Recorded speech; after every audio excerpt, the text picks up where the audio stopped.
Saat aku duduk di kursi, sama halnya dengan yang kulakukan saat ini, berpakaian kebaya seperti ini, dan juga ditemani secangkir teh panas. Menatap hijaunya dedaunan, indahnya pegunungan, dan ramahnya penduduk desa yang saling menyapa, bercengkrama, dan saling membagi canda tawa secara lepas. Ya, itu memang dulu. Ketika aku benar-benar menikmati waktu tanpa belenggu.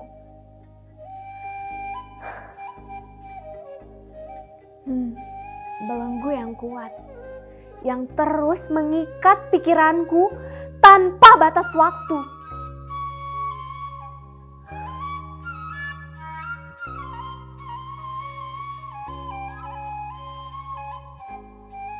Tuhan memang sutradara yang maha sempurna, yang bisa merubah cerita dengan perkasa. Dulu aku primadona desa. Dulu aku wanita bertahta emas di setiap pikiran pria. Dulu aku selalu ada di setiap doa para pria yang berbicara rasa dengan Tuhannya. Yah, karena aku Apun Gencai yang ditulis Tuhan dalam cerita Gadis dari Cikembar.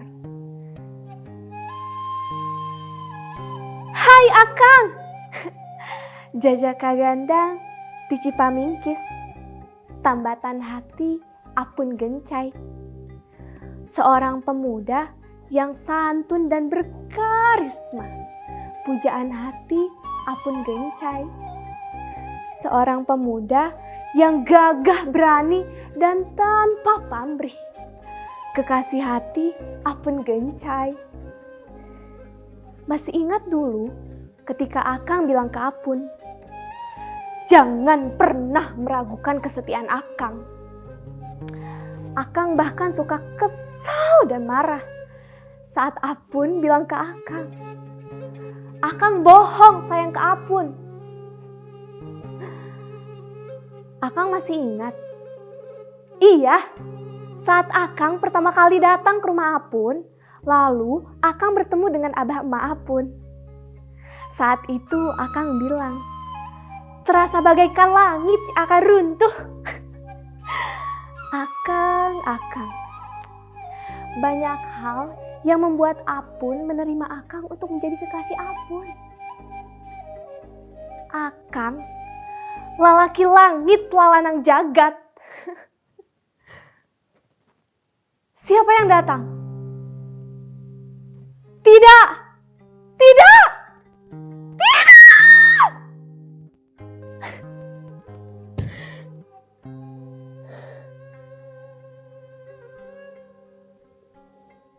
Baiklah Raden, memang sudah ditakdirkan jika rakyat kecil harus selalu tunduk ke Pangagung. Rakyat kecil memang hanya harus mengabdi tanpa pamrih, walaupun harus terampas haknya.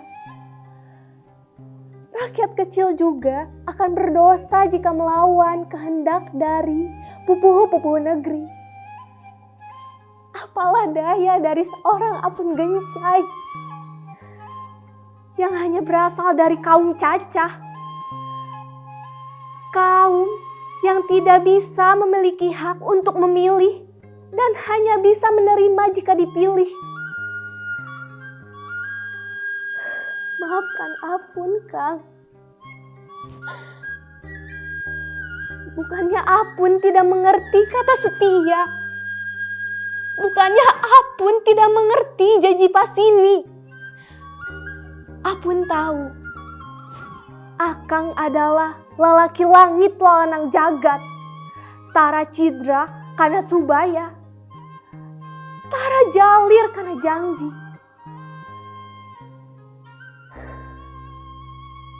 Seorang lelaki yang hanya patuh pada janjinya dan selalu tunduk pada sumpahnya. Seorang lelaki sejati yang akan tetap berdiri Walaupun menghadapi langit runtuh dan bumi ini terbelah. Maafkan Apun, Kang. Maaf.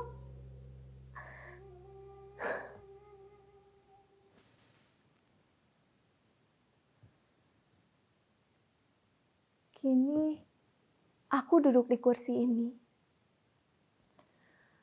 Sama halnya dengan yang kulakukan pada zaman itu.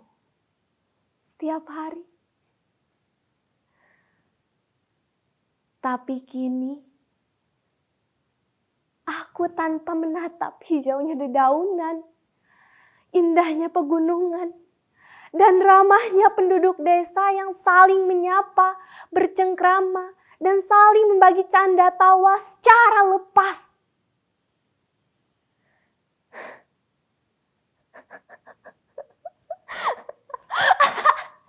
Iya, karena kini aku benar-benar menikmati waktu dengan belenggu raga dan rasa.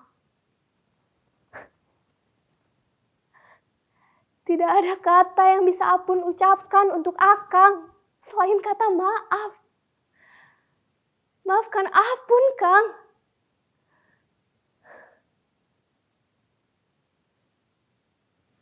Hai Akang. Kumaha damang? Ada apa Akang datang ke sini? Dan sama siapa Akang datang ke sini?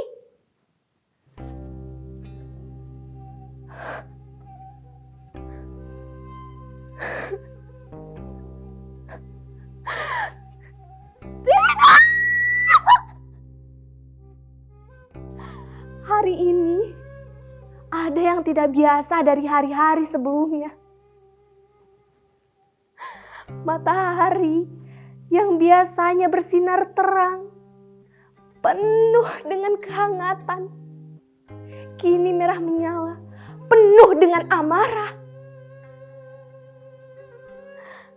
Angin pagi yang biasanya berhembus pelan, terasa berkata lirih dan memaksa pamit menuju langit.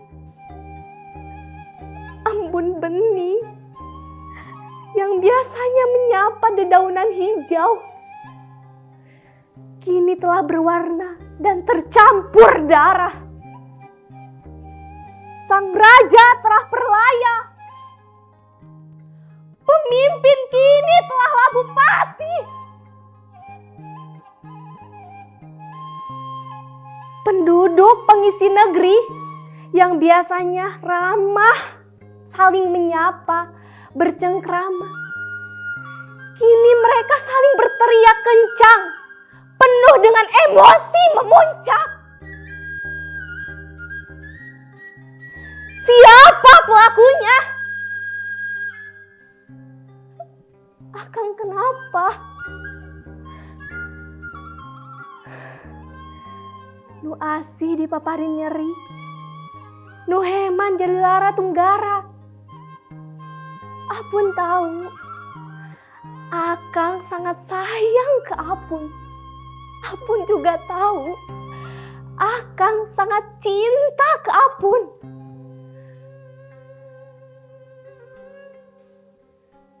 Tapi, bukan begini caranya, Kang.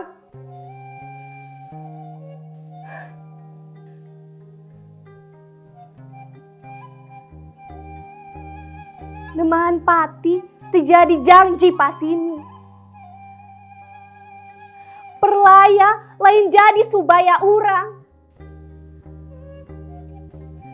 Kanyeri lain jadi beki nyeri, lakah beki nyeri. Rasa jeung raga anu ayeuna kalakah beki paangga.